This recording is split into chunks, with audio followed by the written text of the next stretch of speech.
Le 23 juin dernier, une majorité de Britanniques s'est prononcée par référendum pour la sortie de l'Union européenne. Ce vote, qui est une première, est un choc. Pour rebondir après ce choc, il faut prendre ce vote pour ce qu'il est et en tirer les conséquences. Tout d'abord, ne nous leurrons pas. La majorité des Britanniques qui a voté ce Brexit ne souhaitait pas une construction européenne plus forte, plus politique et plus solidaire, bien au contraire. Ensuite, ce vote ne doit pas être contourné.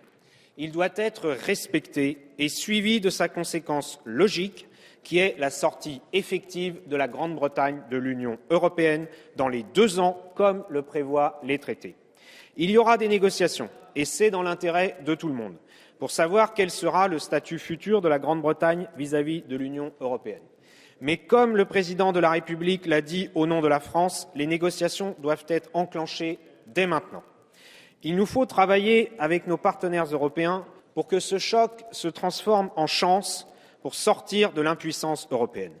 Soyons lucides, monte partout en Europe, y compris en France, un authentique scepticisme de nos concitoyens vis-à-vis de l'utilité même de la construction européenne. Le temps n'est donc pas venu d'un grand soir européen qui verrait se construire en quelques mois l'Europe politique dont nous pouvons rêver, y compris nous les écologistes qui avons toujours été et demeurons fédéralistes.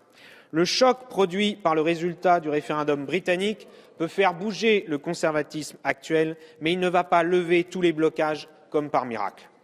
Les écologistes font partie de celles et ceux qui font le choix de la poursuite de la construction européenne et il faut être clair en la matière.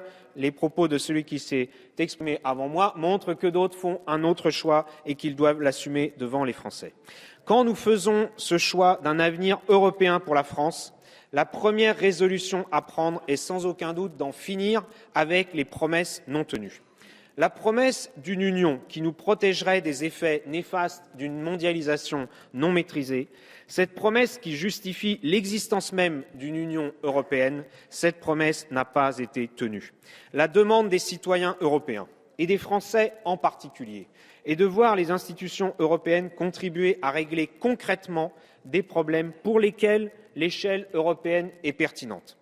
Il y a bien sûr la nécessaire consolidation de l'union économique et de l'euro, par le soutien à la reprise économique dont vous avez parlé, Monsieur le Premier ministre. N'oublions pas qu'il y a 1 an, ce n'est pas du Brexit dont nous parlions, mais du Grexit. À l'époque, la question était la sortie de la Grèce de l'euro, posée non pas par les Grecs eux-mêmes, mais par d'autres États européens. Au prix d'un compromis très difficile et d'efforts très importants de la part des Grecs, la Grèce est restée dans l'euro et cela a été une bonne chose. Nous proposons 4 autres chantiers pour redonner de la crédibilité à une Europe qui protège. Premier chantier, la coopération dans la lutte contre le terrorisme. Un des objectifs de la construction européenne, c'est la paix. Aujourd'hui, la principale menace dont il faut se protéger, c'est le terrorisme. Deuxième chantier, la gestion de la crise des migrants. On ne pourra pas continuer dans la voie de la libre circulation des personnes au sein de l'Union. Un progrès auquel les citoyens européens sont attachés si on n'a pas une gestion stricte des frontières extérieures de l'Europe. L'Union européenne doit en parallèle avoir une gestion commune de cette crise humanitaire pour ne pas laisser quelques pays faire face seuls à cet effort d'accueil et de solidarité. Troisième chantier, la convergence fiscale et sociale avec 2 objectifs concrets. Concentrons nos efforts en matière fiscale sur la convergence progressive des taux d'impôt sur les sociétés au sein de la zone euro. C'est possible et c'est souhaitable pour éviter le dumping fiscal. En matière sociale, réformons rapidement le système des travailleurs détachés. Enfin, 4e chantier, nous plaidons pour une Union européenne de l'énergie et du climat. S'il y a bien un sujet sur lequel l'action au niveau européen se justifie, c'est la lutte contre le dérèglement climatique. Or, dans ce domaine, l'Europe a reculé ces dernières années. Dans la mesure où l'objectif du développement des énergies renouvelables est partagé, il est possible de prendre des engagements communs et il faut s'engager maintenant ensemble à fermer les vieilles centrales, qu'elles soient nucléaires ou à charbon.